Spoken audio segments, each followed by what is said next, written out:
আজকের গল্প রাখি বন্ধন। মালতী সকালবেলায় কাজে এসে থেকেই রাগে গজগজ করছে।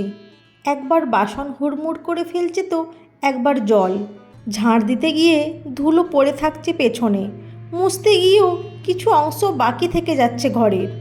সকাল থেকে মালতীর এই রকম করাটা ভালো মতোই লক্ষ্য করছে পারমিতা। সব কাজ প্রায় হয়েই এসেছে। মালতী শাড়ির আঁচলে হাত মুছতে মুছতে বাড়ি যাওয়ার জন্য পা বাড়ালো। ঠিক তখনই পারমিতা বলে উঠল, মালতী, এই দেখ তোর দাদাবু মাছটা এনেছে, ধুয়ে দিয়ে যা লক্ষ্মী বোন আমার। মালতী রাগে গজগজ করে বলে উঠল, পারবো না, আমার সব কাজ হয়ে গেছে, এখন আমি বাড়ি যাব। পারমিতা বলল, এই রকম করে বলিস না বোন আমার, জানিস তো আমি গোটা মাছ কাটতে পারি না। তোর দাদাবাবুকে বারবার বারণ করি গোটা মাছ নিলে বাজার থেকে কেটে আনবে, কিন্তু কে কার কথা শোনে বল। মালতী রাগে গজগজ করতে করতে আবার রান্নাঘরে ঢুকলো। বটি নিয়ে মাছ কাটতে বসলো। প্রথমে মালতী মাছ দেখে অবাক, এত বড় ইলিশ, তারপর চিংড়িও আছে। ইলিশ মাছের মাথাটা বটিতে ঠেকাতেই মালতীর চোখটা ঝাপসা হয়ে এলো। মালতী মনে মনে বলে উঠল, মিলি যে বড্ড ভালোবাসে ইলিশ মাছ খেতে, কিন্তু আমাদের সংসারে ইলিশ মাছ খাওয়ার মুরত কোথায়। পাশের বড় বড় ফ্ল্যাট বাড়ির রান্নাঘরের জানালা দিয়ে যখন ইলিশ মাছের গন্ধ ভুরভুর করে ভেসে আসে, তখন মেয়েটা হাসি মুখে প্রাণ ভরে সেই গন্ধটা টেনে নিয়ে হাসি মুখে আলু ভাতে ভাত মেখে খেয়ে নেয়। রান্নাঘরে এসে মালতীকে চুপচাপ মাছ নিয়ে বসে থাকতে দেখে পারমিতা বলে উঠল, কি হয়েছে রে তোর? সকাল থেকেই দেখছি মেজাজটা বিগড়ে আছে। বর আবার নেশা করে পিটিয়েছে নাকি? কতবার বলেছি ছেড়ে দে ওই লোকটাকে, কিন্তু তোর এত ভালোবাসা ছাড়তে আর পারলি না। কি সুখ পাস মার খেয়ে যে পড়ে আছিস ওই লোকটার সাথে? মালতী চোখের জলটা লুকিয়ে মুছে নিয়ে বলল, না না, দুদিন ধরে সে তো বাড়িই ফেরেনি, মাল বোঝাই লরির সাথে গেছে, তো ফিরতে কটা দিন দেরি হবে। আচ্ছা, তোমাদের ঘরে কেউ কি আসবে নাকি? এত মাছ এনেছে দাদাবাবু। পারমিতা বলে উঠল, হ্যাঁ, তোর দাদাবাবুর বোন, মেয়ে, বোনের বর আসবে। দুপুরে এইখানেই খাওয়া দাওয়া করবে, আজকে রাখি পূর্ণিমা তাই। ওই জন্য তোর দাদাবাবু বোনের পছন্দের সব জিনিস নিয়ে এসেছে। আজ বিকেলে কিন্তু তাড়াতাড়ি আসিস, আর কামাই করিস না, আমি তাহলে শেষ হয়ে যাব। মালতী ইলিশ মাছ কেটে চিংড়ির খোসা ছাড়াতে ছাড়াতে অল্প হেসে বলল, হ্যাঁ আসবো। পারমিতা বলে উঠল, কি হয়েছে বললি না তো? বলতে পারিস যদি কিছু সাহায্য করতে পারি। মালতী বলল, আর বলো না, মেয়েটাকে আজ দুঘা দিয়ে এসেছি। অভাবের সংসার, কোনো মতে দিন চলে যায়, তাদের এত শখ আহ্লাদ ইচ্ছে থাকতে নেই। পারমিতা বলে উঠল, আহা, হয়েছেটা কি? আবার মিলিকে মারতে গেলি কেন? তোর মেয়েটা তো বড্ড লক্ষ্মী। মালতী বলল, সে পুতুল দিয়ে সুন্দর করে ঝুলন পেতেছে। আমি প্রথমে বারণ করেছিলাম, কিন্তু পরে নিজেই সব কিছু এনে সাজিয়ে গুছিয়ে দিলাম। কিন্তু আজ আবার তার বন্ধুদের নিমন্ত্রণ করেছে লুচি খাওয়াবে বলে। বলি, তা কোথা থেকে খাবার জোগাড় হবে? আমার তো আর টাকার গাছ নেই যে গাছে নাড়া দেব আর টাকা ঝরে ঝরে পড়বে। সেটা তো ওকে বুঝতে হবে। পারমিতা বলল, ছোট মেয়ে, বন্ধুদের সাথে আনন্দ করবে বলে যখন নিমন্ত্রণ করেই ফেলেছে, কি আর করবি? আমার কাছ থেকে না হয় কটা টাকা নিয়ে যা, পরে শোধ দিয়ে দিস। মালতী বলে উঠল, না দিদিমণি, গরিব ঘরের মেয়ে, আজ ওর ইচ্ছে পূরণ হলে আবার এই রকম কাজ করবে, তাই ওর শিক্ষা হওয়া উচিত এই রকম করার আগে যখন 10 বার যেন ভাবে। আমাকে ক্ষমা করো, আমি আজ কিছুই করব না।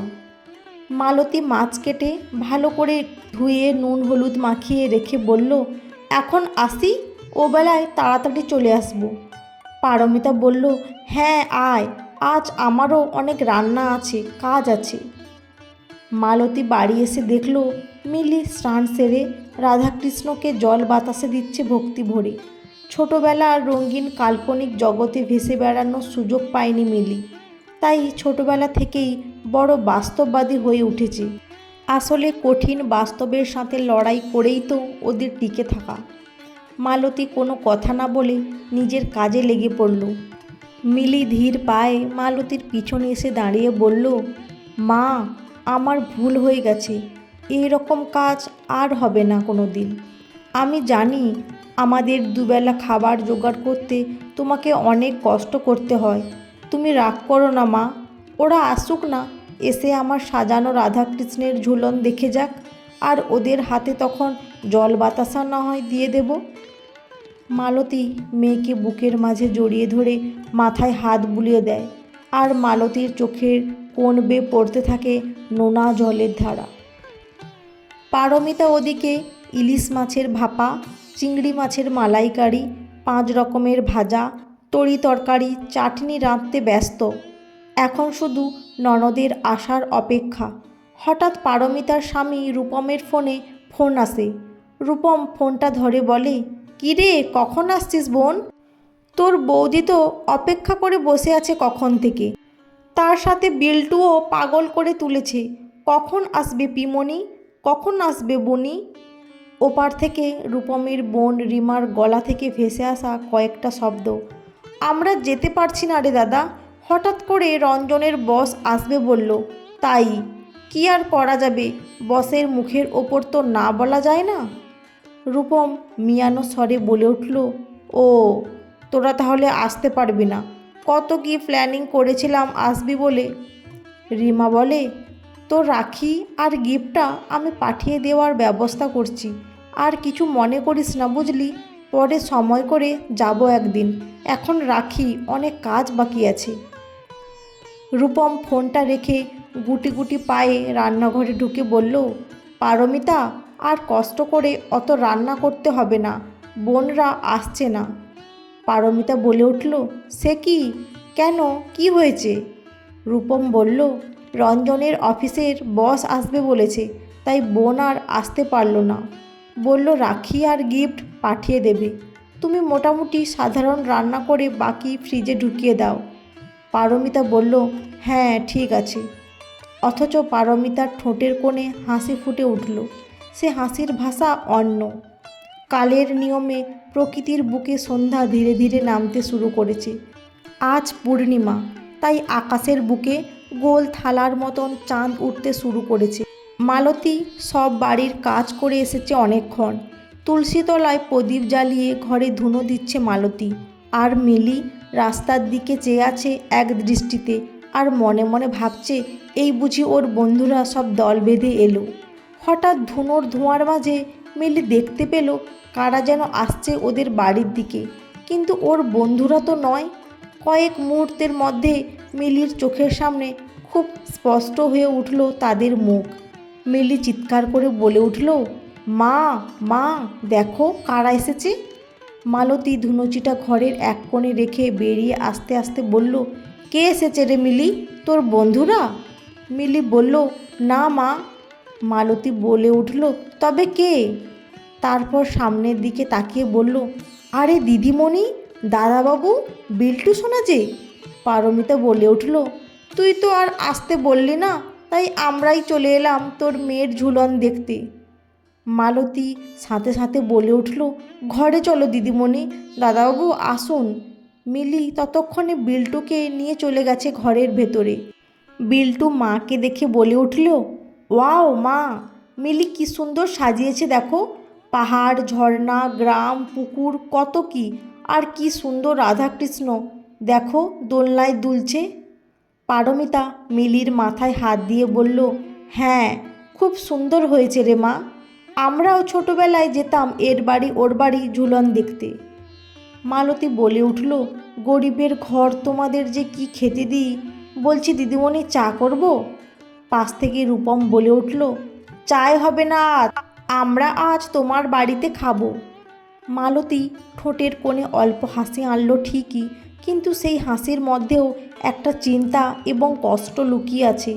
পারমিতা মালতীর সামনে দাঁড়িয়ে বলল, তোকে অত চিন্তা করতে হবে না, আমার সাথে চল তোর রান্নাঘরে। মালতী আর পারমিতা ঘর থেকে বেরোচ্ছে, ঠিক সেই সময় মিলির বন্ধুরা হৈ হৈ করতে এসে হাজির।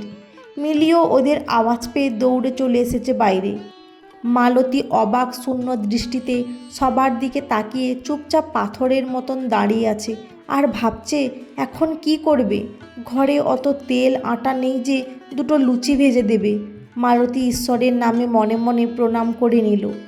পারমিতা মালতীকে এভাবে দাঁড়িয়ে থাকতে দেখে বলে উঠল, কি হলো, চল। মালতী বলল, হ্যাঁ চলো। পারমিতা উঠোন পেরিয়ে বাইরের দিকে যেতে লাগলো।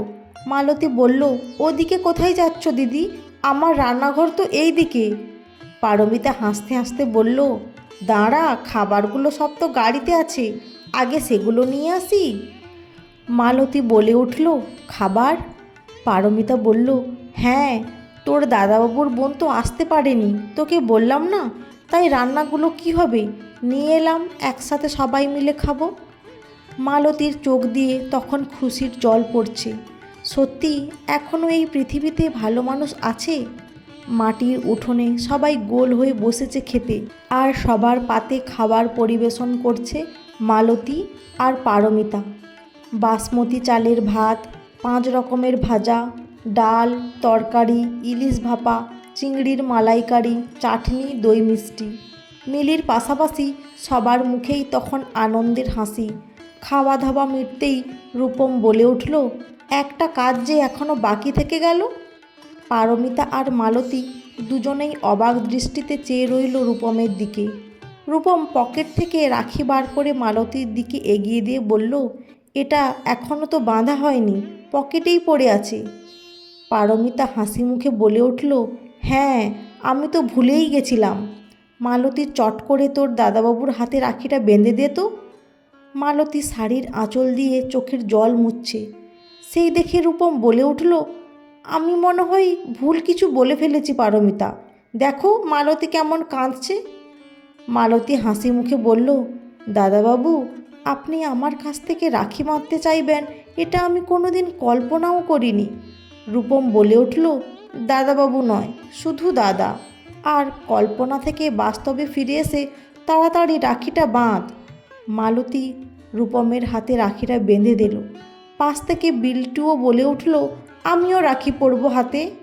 মিলি বিল্টুর হাতে রাখি বেঁধে দিল। মালতী রূপমের পায়ে হাত দিয়ে প্রণাম করল। রূপম মালতীর মাথায় হাত রেখে বলে উঠল, তোর এই দাদাকে সবসময় তোর পাশে পাবি। মালতীর ঠোঁটের কোণে ফুটে উঠল হাসি।